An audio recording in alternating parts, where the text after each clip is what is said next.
Welcome back. I've got Nicole Girouard on the line. Hey, Nicole, how are you? I'm good, Mike. How are you doing? I am great. Funny story, people.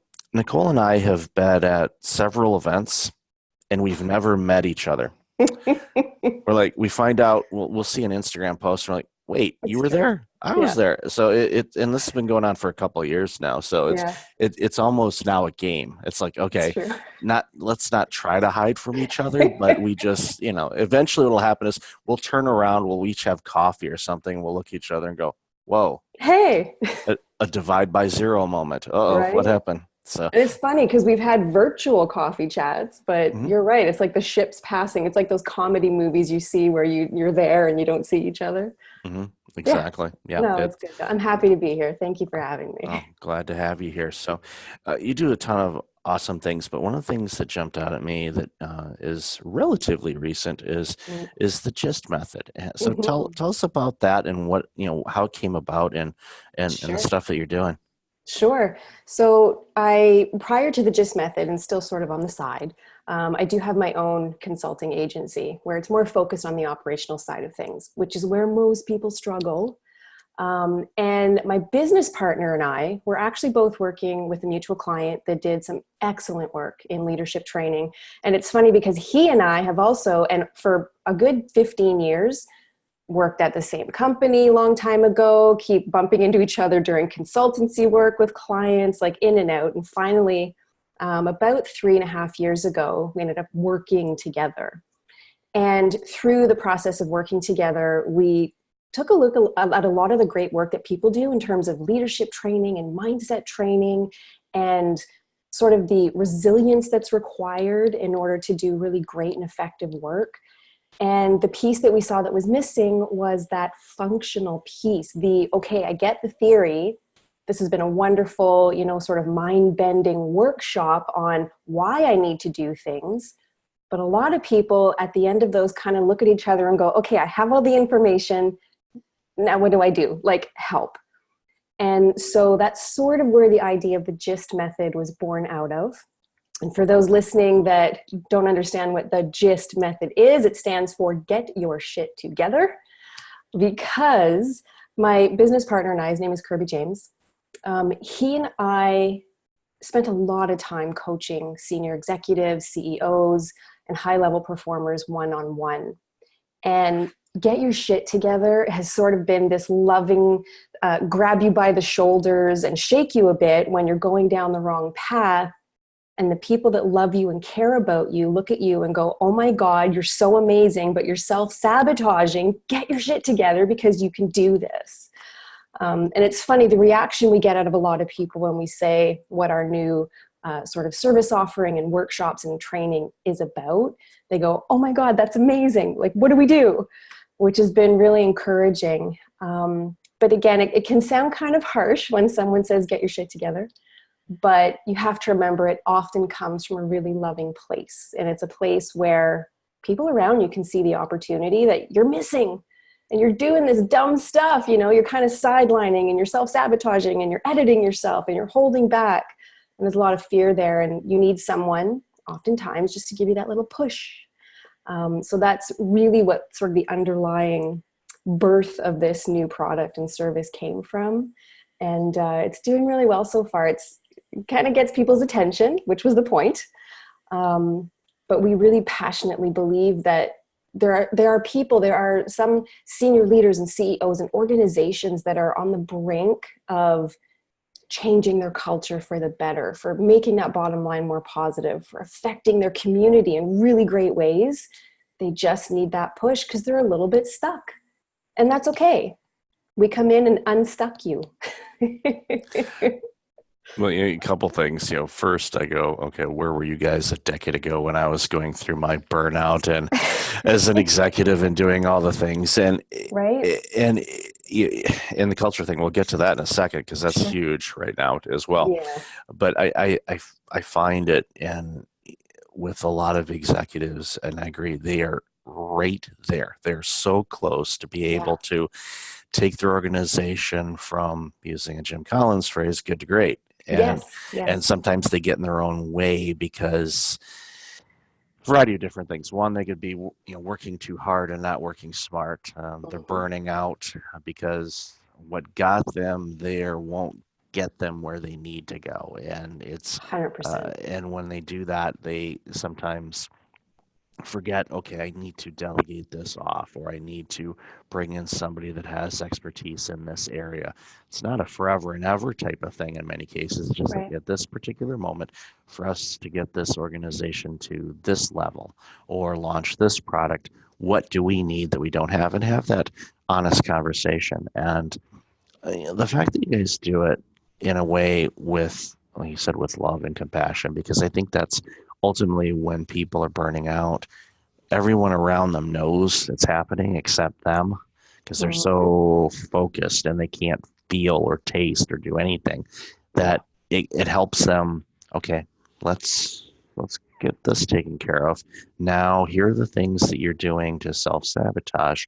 Let's take that a couple steps back. And when you do that, all of a sudden, that thing that I like to call clarity starts to show up again.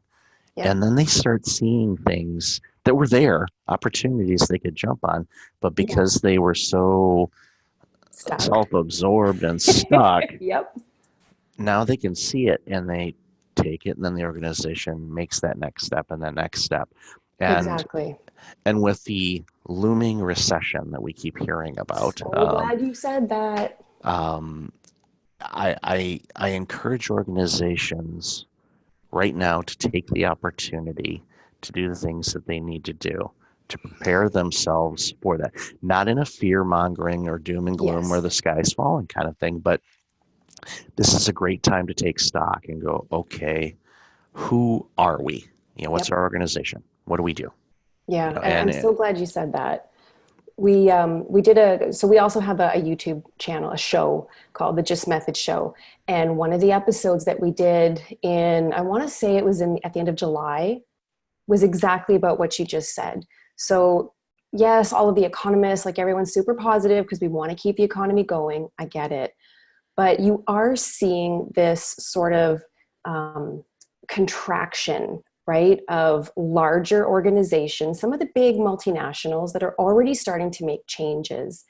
And that's cool. I mean, if that's the right decision for that business and those people at that time, great. But what seems to happen, and I've seen in my career over the last 20 some years, is that the mid to small size organizations start to panic and they go, oh my God, if GM is laying off divisions, if, some of the big banking institutions are starting to get tighter, if a lot of these larger companies are making these decisions, maybe they know something we don't, and then they start making really rash decisions and they're not actually looking at what they need to do. So promo my YouTube channel if you don't mind. So if you go to YouTube and look up the GYST Method show, you will find that episode. But there's so many things that you just actually pulled on that I'm really glad that you mentioned. One of them is the honest conversations that you want to be having, especially at the senior leadership level, at the board level, the C-suite level. What we seem to be lacking today is the ability to take a step back from our ego, from that fear we have of looking good and making all the right decisions every single time. Don't make a mistake. Always be the hardest working one, which busy and hardworking are two different things.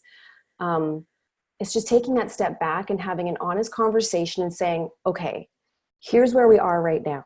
Where are we trying to go? What's our purpose? Because I can't tell you how many organizations come to us, the calls we have, and they say, oh my God, we're trying to launch this initiative, we're trying to reach this goal. And one of the questions we ask is, why do you exist? Like, what's the purpose? What's the beacon, the North Star, and how is this taking you there? And a lot of times we're met with some awkward silence. And immediately that's one of the gist moments that we like to say.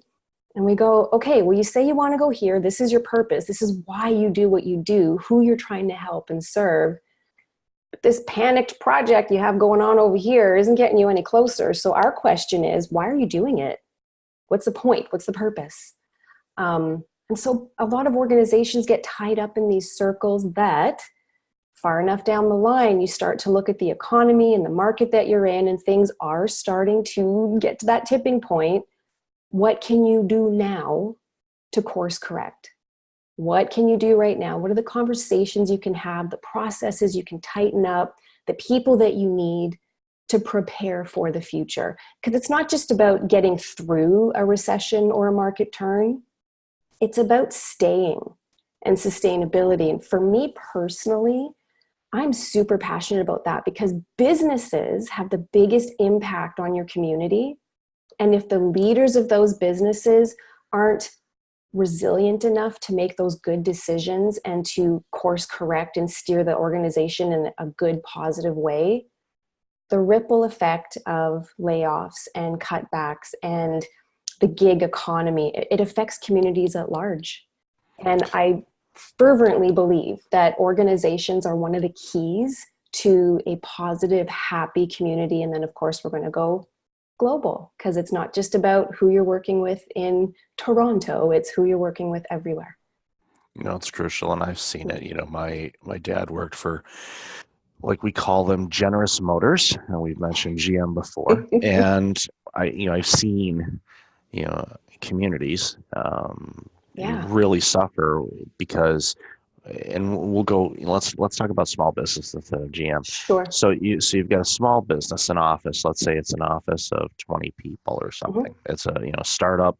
They're doing well, and all of a sudden the economy kind of falters, and then for some reason they lose their top two clients, and then the owners go, we can't withstand this. Yeah, We're going to have to shut it down. So now all of a sudden yeah, you've got 20 people that are now out of work. Now those 20 people, along that strip mall or wherever they're working, office suites, there was the coffee shop, there was the lunch place, the dry exactly. cleaner, and all of that stuff that got a lot of business from those people. All of a sudden, there's three or four other businesses that are going to suffer or maybe close. Yep. And then it just flows. And all of a sudden, you have an entire, office suite or strip mall that is now 75% Yeah. vacant Hmm. because of, one business. Exactly. And it's a case of making sure that you are moving in a direction that makes sense. Make sure that your passion or your mission or your organization is in here and in your heart. For those listening, I pointed to my head. Some and we're doing this video too, so it's like sometimes I forget radio, Michael. There you go. From my head to my heart, Yeah, make sure that your mission and your passion is in there and not on a poster in your boardroom. exactly. Doesn't mean you can't have that poster in there, because if you have guests, people can look at it, but make sure people know. And I've worked for a lot of organizations, and we've brought in consultants, and there's been three or four of them that after they did their work, they came in, they gave the report, and they said, yeah, when we asked about, what this, company does, we've discovered there's four companies here, because Yeah. there's misalignment in what people think this place does. And I go back to that question that a board member in an organization I worked at years ago said, because the board had shiny object disease, Oh, and they wanted to do yes. all All kinds the of things, things. save the world, and it's Yep. like, now save ourselves first. And Yes. but he would ask, who are we? What Hmm. do we do? Okay, Yeah. that's what we do. Anything that comes in, does it fit somewhere in that pie? If it doesn't, put it over there. Yeah. And doesn't mean we're going to get rid of it, but just put it over there, and we can glance at it and say, hey, that might work. Or let's see if there's another organization that we partner with that works in that space that can be a nice add on to what we do, but not take our direction away from it. Because otherwise, you spread yourself too thin, and you're doing all these other things. And Exactly. when you try to do too many things, you're not going to do anything well.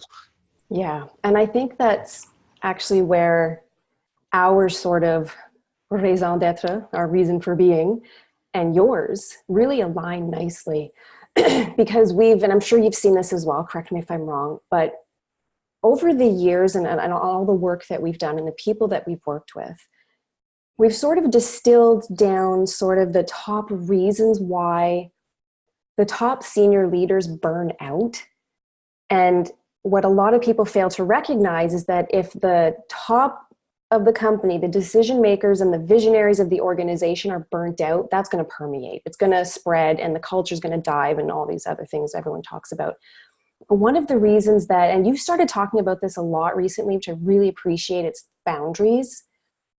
But part of that also, what I would like to add to that is the resilience around making good decisions. And I love the example that you just gave. It's something that we've talked about as well.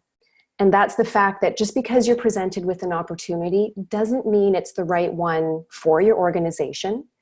Doesn't mean it's the right one for your organization right now. And it doesn't mean it's the right one moving forward. And I love the parking lot example that you gave, because I've run into a number of clients myself this year where you can't tell what they're doing because they have 7 different divisions and all these different industries. They're trying to capture everything everywhere, and they're not focused, which tells me that they have no idea what their purpose is. Because you cannot tell me that your purpose is one thing and have your business built around it, and then your purpose is to do this over here too, and this over here too, and this over here too. And again, I'm very dramatic with my hands, so for those that can't see us, that's okay. Very illustrative. But without the ability to make good quality decisions and be resilient in the face of opportunities, because everyone talks about resilience in the face of adversity and hardship and stress, etc.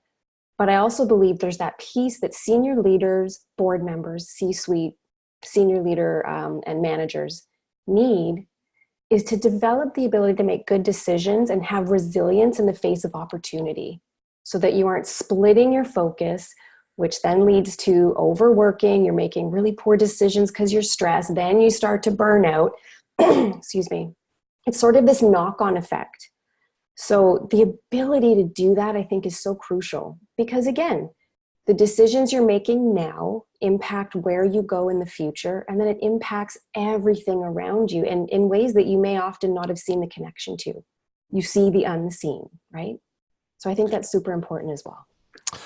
I love, and I'm seeing this more, and thank you about the boundaries thing. I think that's a huge, huge component of it. Absolutely. But I'm thrilled you mentioned resilience, because that is going to play a huge part as how organizations navigate any type of economic downturn or adjustment, however you want to look at it. Absolutely. And in the example you gave about, these organizations doing 7 different things, or even more than that. And I look at the situation where, okay, you've got all of these things going on. And when things take a downturn, and anybody that paid half attention in econ class recognize that markets go up and they also go down. It just, that's how it works. Yeah. If you've got an organization that's doing 7 to 10 different things, those are 7 or 10 different holes in the boat that you're going to have to plug once things start sinking. Yep. If you're doing 2 or 3 things really well, then that's a lot less running around plugging holes. And you can also, using the parking lot analogy, it's like, okay, maybe this one division, we're going to put things on hold. We're going to slow down. We're just going to go in maintenance mode on this, and we're not going to create any new initiatives right now. We'll keep a list of things that we want to do, but it's foolish for us to roll those out because the demand is not there, because organizations are adjusting. Where is the demand? And get really laser focused. And when you're moving in a direction and you're only doing a few things, it's a lot easier for you to pivot, and you don't have to completely reinvent the wheel, because otherwise you're just running around going, okay, everything's failing. And then you start running into that situation similar to that, that 20-person shop that closes down, that, shuts down our favorite coffee shop or anything else. And I always tell people, when they got too much going on, it's like, okay, we need to simplify things. This goes back to, because I've got lean training, so I'm a big fan of that, that method Yeah. Although a funny story about that in a second with a nurse in a hospital in Lean, Uh-oh. but it wasn't me. It was a facilitator that was talking Wasn't about me. it. Yeah, well, it wasn't me. No, no, I know better. Do not mess with nurses. They have needles and Listen, yeah, 2 decades in healthcare. I get yeah. No, I was a decade and a half, so it. we both survived that somehow. I There you think. go. Well, good thing we've got access to mental health, uh, but with Lean, it's just, where does it make sense to have these things? What makes sense for the organization to do things, Yeah. and go from there. But real quick story on the Lean side of things. It was a facilitator that I brought into an organization to help the board and the team kind of get in Mhm. alignment with some things because they weren't. But long story short, his wife is a nurse Mhm. at one of the downtown Toronto hospitals, and they brought in a Lean expert to come in and make the hospital quote unquote more efficient, which I get. But Mm. the thing of it is, his wife was a nurse in this particular ward in the hospital for 22 years at this particular point. Oh my. So her motor memory and muscles and activity were pretty much optimum. Hmm. And the Lean people came in and said, okay, this card actually would be better over here because it's less steps and this and this and this. But the thing of it is, when she demonstrated to them, okay, let's do it this way, and now let me show you how I do it. It was quicker for her the way that she did it. Sure. But basically, after the fourth day of the cart being in the place where they felt it should be, she basically told everybody within earshot, if somebody moves my cart one more time, I'm going to kill someone. Now, of course, that is a Bill 168, Bill 132 violation in Sure. Ontario now, but it's like, ooh, harassment training. Yeah, we got to get that in.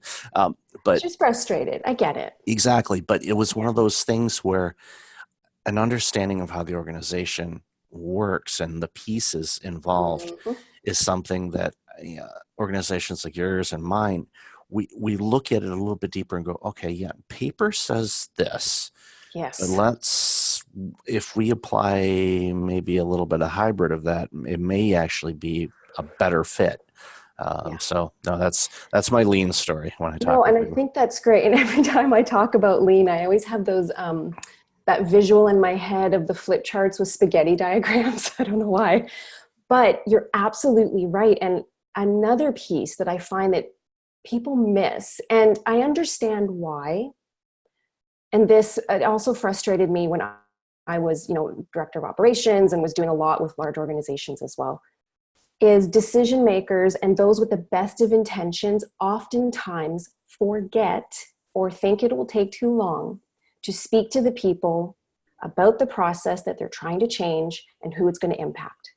Like who's actually living that process day to day? Because you're right. SOP says this, process map says this, but in real life, there's about 23 Band-Aid solutions, 8 workarounds because it wasn't designed the way it was should have been designed. And you unintentionally introduce all of this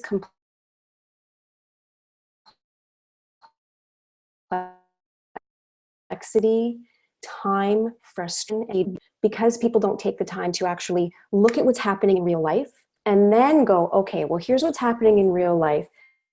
You know what? Here's one good example for you. Earlier in the year, I had a client that we were trying to do some process improvement with. And one of the very first things that came out of our initial discovery interview was that nobody in the customer service department, the people that actually spoke to clients, were consulted on a process they were trying to roll out. They wanted to do a new CRM rollout. Not a person was consulted, not one. And so they spent all this time and money, energy, and effort to roll out this shiny new CRM. And when it was implemented, they could not serve clients because they couldn't get data in because they didn't understand how the front line worked. So much money and effort. So then again, we get the call and say, oh my God, we're in crisis. We promised our external clients this, but we can't, the system's broken. We can't get it to work. And I said, well, you could have fixed it 4 months ago if you just asked these 4 questions of the people that are actually using it. And that's just a small example, right? And we see this happen all the time. And your nurse example was a great one. She's been there for 22 years. She gets that. I think the immediate credibility to have input into what's happening in her environment, right? Because we all get caught up with our designations and our letters and our titles and our education. But the people that have been doing it day to day to day should be the first ones to give you input, because you're going to get a better product that way, better service, better process. Yeah, I always go to the front line first and say, Yeah. okay, here's something that we're doing, and what do you think? And a couple examples on and how oftentimes these things happen, and they don't consult the people it's actually going to be doing it. Yeah. You saw this in healthcare. Anytime there was any All the type time. of new rollout or government initiative, whether it Mm-hmm. was with the CCACs, the LINs, or who name whoever, Yeah. here's how we're going to change healthcare. And they didn't have any healthcare providers at the table. Yep. And you're going, this is not going to work. Yeah. And unless we get physicians and clinicians and frontline people at this table to Yep. do this, we're just spending a whole lot of time and letterhead and paper on Yeah. things. And And then people wonder why their culture goes in the toilet. It's mhm, because the people that are living their day to day are being told, here's what's best for you. yep, That doesn't feel like a collaborative, innovative, welcoming, positive culture to me, right? exactly. And Yeah. an organization I'm helping out, they're replacing a CRM system that Mm, they've been using for over 2 decades. right. And there was a lot of apprehension about switching to Of course. something new. So they did the demo, they went through it, of course, with demos, they make it look really good. They asked a lot Perfect. of questions, but I had a follow-up session with a remote session where the people that are actually going to use the CRM the most, as far Mm-hmm. as entering information about the clients, payments, the accounting side of things, and all that, I had a separate meeting for them where they basically were able to remote control the presenter's computer Mm-hmm. and drive the bus and Good. get and do it. It's like grab a Good. handful of these people, go through, set up an account. Okay, now set up a payment. Now Mm-hmm. think of everything that you do in this system that we have right now and do it here. And at the Yeah. end of it, they go, this system is actually easier than what we're doing because it saves a couple steps. We're happy with it. I'm like, Perfect. okay, let's go. Yeah. And so they've got actually, and it's like they made the decision. If I say, if you Which said is you don't great. like it, okay, then we're not going to do it. But they Yeah. did it. So what that did is it saved that example that you gave of, okay, this doesn't work. We can't enter payments. This, that, well, you know how to do it because you just did it. You went through Yeah. an entire cycle of what you do on a daily basis and a demo. And any software company, and I've worked for them before too, Mm-hmm. is that if you can create a scenario where your potential customers can do that and Yeah. physically get their hands on something to do their entire cycle, Mm-hmm. you're going to have more sales. You're going to have a better product because they're going to tell you what needs to be done. Oh, it's a better experience. Mhm. What you just described is what I lovingly call a break it session. So anytime there's UAT or user acceptance testing for software, I have a break it session, which is the people that are going to be using it day to day. We're going to log in, do what you just said, and I want you to try and break it. Tell me where it's broken. Tell me where the problems are. Like, the idea is to figure out. And as they're doing that, they give really helpful feedback. They are involved. They're genuinely like helping. I mean, they're helping produce the environment where you can make a good decision, because there have been many times where the beautiful demo and the salesperson is there and everything looks wonderful. There's been a number of times where these large enterprise level systems are going to be implemented, but the end user said, this doesn't do what they say it does, how we need it, how we were told, and saved organizations hundreds of thousands, and in some instances millions of dollars, because they just stopped for a moment, resisted the urge to push, deadline, test it, and go, oh, we thought it did this, we misunderstood, it doesn't, we need something else. That's the other thing too that we find a lot, is that people make decisions very quickly, which is good, but it's not always a good quality decision, right? So part of making good decisions, and I love the software example or the CRM example, because unless you know what you need, you don't know what you're looking for. And a lot of time organizations, and I'm very passionate about, and I've spoken about this in my private consulting, leveraging tech and making your life easier, making your team's life easier. I'm not trying to say use tech to replace people. I'm saying tech is there to support people, make their life easier, make their job easier. But if you don't know what you're looking for, if you don't know your purpose, you don't know your process, you don't know how to best serve clients, how everything moves through, how do you know which system you're looking for? There are thousands on the market. Which one do you pick? Right? So clarity and understanding what you actually need so that you can get rid of all the stuff you don't, like there's a short list really quickly, then you can make really good quality decisions. Again, it's that resilience in the face of opportunity. There's too much. What do I do? And that leads to overwhelm and oh my God, right? So that's part of it too. Yeah, no, I think the theme of our conversation today is definitely resilience, and with a late entry of the quality decisions. Yeah, Doesn't mean that those decisions are going to be the right ones, but I sure. think if you've got the clarity and you're doing things the right way, Mm-hmm. your success ratio is going to be a lot better than it would be if you're just making quick decisions Totally without agree. taking anything into consideration. Yeah, So Nicole, I've loved our conversation today. Where can me people too. find out more about you and the awesome work that you're doing? They can visit us at gystmethod.ca, so GYST method.ca. I am also on Instagram, I am on Facebook, I am on LinkedIn. Just look for Nicole Girouard and reach out absolutely to myself or my business partner, Kirby James. Grab one of us, we'll be here. But happy to come back anytime. Thank you so much for chatting with me. No, we could probably talk for about days and Yeah. days and days about this stuff. So yeah, we'll Do a definitely. whole series. Exactly. Here's this. Next up on this. Next time on this. So, All Nicole, right. great to chat with you today. Really appreciate you and all the great stuff you're doing. Thank you. You as well. Thank you.